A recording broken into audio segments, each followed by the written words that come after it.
الشيخ حازم عمل تصريحين على الأقل قال فيهم إن هو توجه للمعتصمين في العباسية وقال لهم لو كنتم معتصمون من أجل حازم فعودوا إلى بيوتكم، وإن لم تكونوا معتصمين من أجل حازم فهذا هو شأنكم.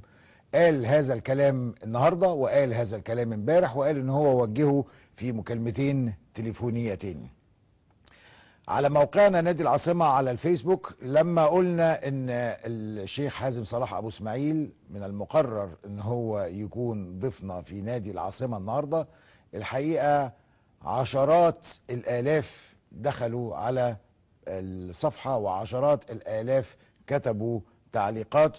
وعايز اقول الالاف هنا مش الارقام المضروبة اياها اللي ناس بتطلع تقول ان جالها الاف وجالها كذا وكذا، لان واضح جدا اتضح لنا انه اكبر عدد من الناس اللي دخلوا الصفحة في خلال ايام قليلة جدا كانت في بعد الاعلان عن الشيخ حازم. تعالوا نشوف مع بعض محبي الشيخ حازم كتبوا ايه على الفيسبوك، وتعالوا نشوف برضه في نفس الوقت ان بعض الناس اللي ما بتحبش الشيخ حازم، لان ما فيش حد بيجمع على حد. تعالوا نشوف قالوا ايه على صفحتنا نادي العاصمة على الفيسبوك. وحشتنا يا ريس، حازمون للأبد، لا تحزن أيها الأسد فأحيانا يتطاول الكلاب على الأسود. سمعنا أن الشيخ سيؤسس حزب الأمة المصرية ونريد أن نكون من المشاركين في تأسيسه. هل تعتقد أن يقوم المجلس العسكري بالانتخابات في ظل هذه الأزمات؟ وحشتني أوي يا ريس، أشهد الله إني أحبك فيه يا من علمتنا معنى الكرامة. من هو مرشح الشيخ حازم لرئاسة الجمهورية؟ إن ينصركم الله فلا غالب لكم يا شيخ حازم، لن نعترف بغيرك رئيسا ولن نسمح باغتيالك سياسيا. قول للشيخ حازم ينفع اللي يحصل ده من أنصارك. قال رسول الله صلى الله عليه وسلم سيأتي على الناس سنوات خداعات يصدق فيها الكاذب ويكذب فيها الصادق ويؤتمن فيها الخائن ويخون فيها الأمين وينطق فيها الرويبضة. بحبك يا صادق يا أمين فأنت من الصالحين. أشكركم بكل قوة على استضافة الأستاذ حازم، نصدقك ولا نصدقهم. غبت يا حازم فغاب كل شيء له معنى. شفاك الله وعافاك يا شيخ حازم، ولسه عندنا أمل أن نحيا كراما. أكبر كمية تعليقات شهدتها الصفحة منذ إنشائها إكراما لحبيب القلوب الشيخ حازم. ودي بعض التعليقات القليلة جدا من الأعداد الكبيرة اللي انتوا شايفينها قدامكم على الشاشة، وفي أعداد أكبر حتى لم نستطع أننا نظهرها لأن كل هؤلاء كانوا بيظهروا حبهم للشيخ حازم. ده اللي حصل، يعني ده اللي احنا شفناه لما نزلنا استطلعنا الآراء ولما شفنا من الفيسبوك. الشيخ حازم صلاح أبو اسماعيل وكان ضيفي من قبل في نادي العاصمة، لما دعوناه للحضور الليلة على الهواء مباشرة للرد على اتهامه بالتحريض على ما يحدث وأنه سبب الفتنة في العباسية وأنه سبب الدماء التي تسيل. شيخ حازم رحب بالظهور في تلفزيون الشعب المصري للرد على الاتهامات الموجهة له. تلفزيون الشعب المصري اللي الشيخ حازم واحد منه، اتفقتم معاه او اختلفتم هو واحد من الشعب المصري. اغرب تعليق اتقال لي من صديق ليا، هم اصحاب التلفزيون موافقين على الكلام ده؟ كان قصده المسؤولين عن التلفزيون. ولاني بقدم البرنامج ده بقالي 7 شهور واكتر من حد من الصحافة ومن الاصدقاء سألني هل هناك تدخلات في عملك من قبل القيادة في التلفزيون، وكنت أنفي هذا تماما، لأن الأجواء أجواء جديدة وإحنا حاسين أن التلفزيون هو تلفزيون الشعب كله مش تلفزيون شخص بعينه.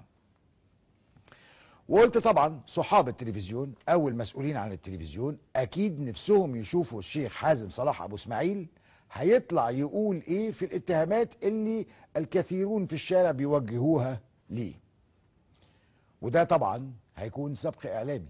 الشيخ حازم صلاح أبو اسماعيل اختصنا بأن هو يظهر في برنامجنا، وده لأنه عارف نادي العاصمة وظهر فيه من قبل وشاهد حلقات أخرى تالية، ويعلم تماما أن هذا البرنامج ما عندوش أي أجندة تبع أي حد، لا مجلس عسكري ولا حكومة ولا إخوان ولا سلفيين ولا شباب 6 إبريل ولا أي حد. احنا واقفين مع الناس كلهم لأن احنا شايفين أن هم مصريين وما بيبقاش عايزين غير صالح الوطن.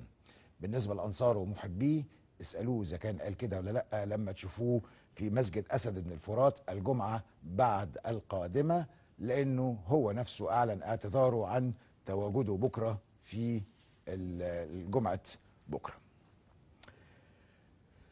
إنما التلفزيون للأسف الشديد طلع فعلا ليه أصحاب زي ما صديقي قال لي. السيد وزير الإعلام قرر منع الشيخ حازم صلاح أبو اسماعيل، وقال على لسان قياداتنا هاتوه بعد انتخابات الرئاسة. سيادة الوزير بعد العيد ما بيتفتلش كحك. لما قلنا قبل كده نجيب مرشحين الرئاسة اتقال لا لا لا ما تجيبوش مرشحين الرئاسة، ممنوع لأن ليهم 60 دقيقة بس في التلفزيون المصري وما نزيدش عن كده، مع ان احنا شايفينهم على كل القنوات موجودين بشكل يعني مستمر لا ينتهي.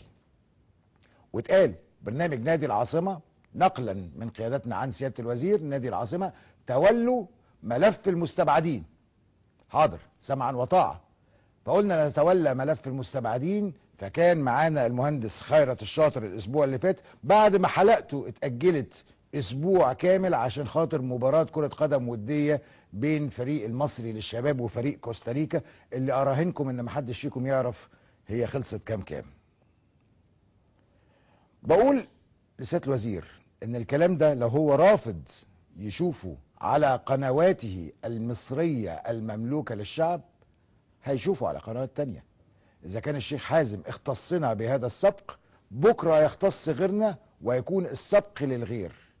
ومصداقيتنا أمام الآلاف اللي دخلوا وروجوا إن هم سعداء إن هم هيشوفوا الشيخ حازم صلاح أبو اسماعيل على تلفزيون بلدهم، على التلفزيون اللي بيملكوه، إن احنا خذلناهم.